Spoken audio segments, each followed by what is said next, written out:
Calling in via Skype, we have Wesley over there, the day walker. Wesley. Hey, Wesley. Look at him then. God, not this fucking guy. Hey, I got a new mic, if you even care. You don't even need a car that loud. Alright, what's going on, everybody? Welcome back to the channel. Today we're going to be doing something a little different. I want to talk about something that I actually enjoyed. Shocker, I know. Now, a while back, I made a video about a fan film that I was not very fond of. I sort of ended that video with the conclusion that all fan films are bad and no one should ever make them again. We need to stop letting people buy cameras. And that's because it kind of just ruined my entire life, you know? I couldn't go to church anymore, like, I lost my house, I lost my kids. But I caught wind of a fan film that I was willing to put all that to the side for, and that is called Strange Blades, Blade vs. Ghost Rider. And the only reason I was even willing to give it a chance is because it was made by none other than King Vader, which if you don't know, he's like an absolute legend. Now, I knew him from back when he was on Vine, but since then he's done so many parody slash fan film videos for like Naruto, Jujutsu Kaisen, Avengers, Cowboy Bebop, including a video that I believe is the pinnacle of comedy. Robbing me? Who's robbing me?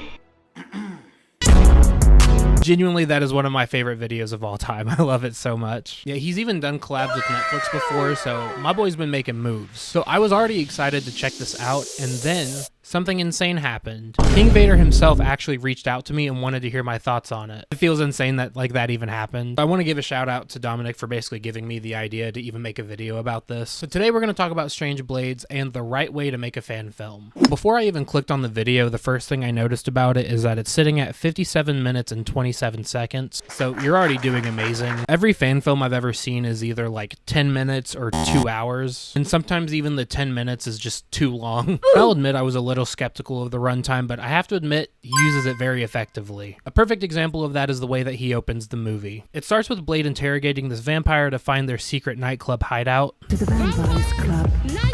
Which is pretty much the exact same thing that happens in the first Blade movie, but I actually like that movie, so I don't mind at all. And just based on that alone, you can tell that this was made with a lot of love and care for the character, which I think is like the very first thing you need to get right when you're going to make a fan film. Because if you don't actually like have a genuine love and passion for the character, and your only reason for making it is to try to be famous, it's not going to work. Trust me. Speaking of the first Blade movie, this is pretty much the exact same character as that, and it's perfect. If you've seen it, he goes back and forth between being like really cool and really dorky, and that's perfectly portrayed here. You know, as much as I have loved some of the superhero content we've gotten in recent years, I do kind of miss when these movies were allowed to be like campy, and whether that was his intention or not, it's like perfectly captured here. Clubs closed. Maybe it's a personal thing, but it reminds me a lot of the comics I grew up reading, so it just makes me happy. And I also want to mention the nightclub that he's fighting in has a DJ that just never stops the music. The entire time Blade is like mowing down vampires, and he's still just like got that shit going. I don't even know if the DJ himself is a vampire. I mean, yeah, you know, sometimes they bring humans here and they do eat them, and, you know, I'm assuming they have the vampire equivalent of illegal substances, but hey, you know, as long as they're staying off the streets, that's all that matters to me. Oh shit, that's a vampire slayer. Hey, hey, hey, go Buffy, go Buffy. Is that stupid? Yeah. Am I going to leave it in the video? Probably. Another thing I love about Blade as a character is that he never changes out of that outfit. There's scenes where he's like on a date with his girlfriend and he's still in full combat mode. My boy stays ready. Oh honey, it's so good to see you. Yeah, it's so good to see you too. I'm really glad I could make it. Why do you have that? I mean, babe, come on, you know, if I see any bitch ass vampires out here, like I gotta stay strapped, you know? Like what happens if you two get married? You're gonna let him have his sword just in case a vampire decides to like crash your wedding or something? Please buy him another shirt. And that brings us to the other title character of this, which is Ghost Rider. And the best thing I can say about him is that he was in it. To be fair, whenever your character is basically just fetching souls for the devil, you don't really need to dig any deeper than that. So like, I don't really see a problem with it here. Sam!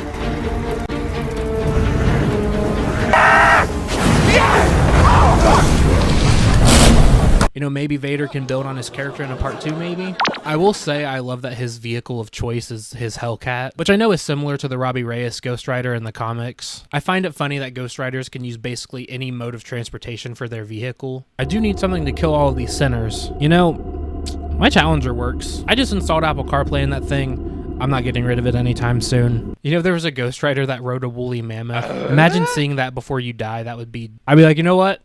Just take me. This movie also had the character of Hannibal King, who was in Blade Trinity, played by Ryan Reynolds. So pretty much anybody else that played him would have been an improvement. I ate a lot of garlic. And I just farted. Silent but deadly. When Ryan Reynolds isn't being Deadpool and talks like that, it just annoys the shit out of me. And there's also some characters that only surprised me because I wasn't actually paying attention to the title of the movie.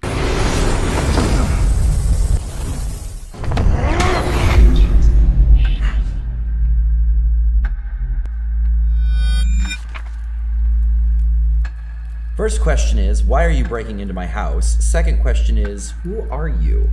I don't know if you get it, but it's like Strange Blades, and like, you know, you have Blade right here, and then Strange is there because it's like Doctor Strange, it's in his name, so. Sorry. So I'm editing right now for the video, and I didn't realize he was in the thumbnail for the entire movie. He's just right there. How the fuck did I not see that? Like, what is wrong with me? Back to me. I wonder who else is in this movie. I was looking for a book. A friend of mine said it would be here. His friend warned you that the library in this particular house is guarded by an innumerable amount of spellcraft? Are you fucking kidding me? Did I just get Jimmy wooed in 2023? You just got Jimmy wooed. Video's over. I'm out of here. Thanks a lot. Something's off about this. Something isn't quite right. And after what happened last month. What happened last month? I do want to talk about Strange and Wong for a second because they are kind of like the entire comedic relief for this thing. I've seen some complaints about the way that the MCU portrays Doctor Strange because they don't like how quippy and jokey he is. And that's exactly how he is in this, but honestly, I think that's better than the way he was in the comics. And don't freak out. What the hell is that? That is your life thread. This is a rather useful little trick that a tailor friend taught me. It allows me to test your moral fiber. Anyway. All that's to say, I like the way him and Wong are portrayed in this movie. I also really enjoy the dynamic of them with Blade, where he's kind of just like not having any of their shit. Huh, so he's a ghostwriter. I thought they were all occupied with Drake at the moment. What? Did you think that was funny? I don't ever want to hear you disrespect him like that again. Now, speaking of Ghost Rider, this is where I want to talk about the VFX. Now, usually with these fan films, the number one thing that's not going to be great is the VFX, which is understandable because they don't have like a major studio or usually like a gigantic budget to back all the VFX that they want to do, which usually results in either like cutting corners where they can or trying and it not looking great at all. But if you know King Vader's work, then you know that he doesn't fucking disappoint. And yeah, you could put up the defense that he's been doing this for a while, so he probably has a leg up on other people, but like for him still not having like a gigantic corporation behind him, this still looks really good visually. Like especially in all the fight scenes with the impacts and things like that, I think it's really cool. Whoever choreographed this did fantastic. It's way more consistent than other ones that might have one or two really, really good VFX shots and then other ones that are just atrocious. Also, this isn't a knock on the film itself, but there's a part where Blade stabs Ghost Rider with an enchanted sword and he turns blue. Dabba dee dabba die. Stupid, I know. Shut up. It reminds me of those Star Wars comics where Vader like switches to the good side and he just changes to like a white suit. I have changed my allegiance, so now I must change my color palette. Why would you kill him like that? I will leave out who the villains of this are because I think it's a cool reveal and I want you to see it for yourself. I'm ashamed to admit that I kind of had a glup shitto moment when I saw it. I just thought it was that cool. Even watching it the second time, I was seeing the subtle hints at it that I didn't catch the first time, which if you don't know, that's a pretty solid way to write a story and like keep your viewers engaged. It's an effective shock that actually makes sense instead of just feeling like they threw a random person in there. I'm also a really big fan of the way it lays the groundwork for future stories in a way that makes sense. It didn't just feel like fan service or that there wasn't a reason for any of it to be there. Is that the dark hole? No, this is the Book of the Vishanti. That might be the worst joke I've ever made on my channel. If you know what the worst joke on my channel is, comment it down below. There are times where it's trying to set something up for a future story just feels like a kid throwing all of his action figures together. So I think it's really good that there is a logical reason for everything to be there. That's something I really like about the post-credit scene in this movie, which you should definitely stick around for. Now, I don't want to bring up things like the acting in this because it's kind of redundant to talk about it with fan films. It's usually not like the focus of it, so I don't really care, honestly. Usually as long as the creator isn't bragging about it being like the best fan film ever and it's going to put all the other ones to shame, then, you know, just a crazy hypothetical. And that's not to say the acting in it was bad by any means, but it's not necessarily something I'll look for as long as like everything else about it is really cool.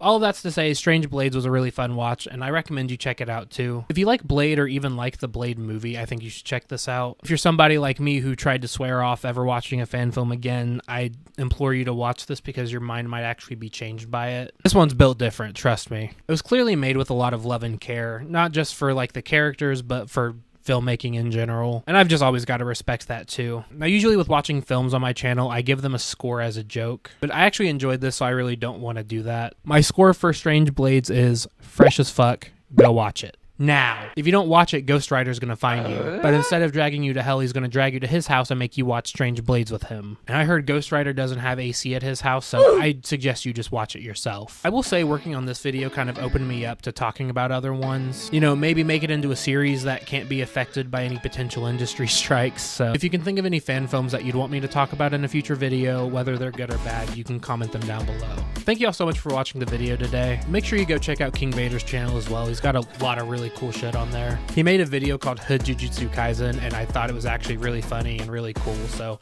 watch that as well. Just go show my boy some love. He deserves it. It was really fucking cool. And make sure you leave a like on this video and comment down below to let me know what you thought. And if you have anything you want me to cover in a future video, you can comment that down below as well. Also, make sure you sub to the channel. It would really help me out and just mean the world to me. Subscribing also means funding my own fan film, which will be Wolverine fighting Shrek.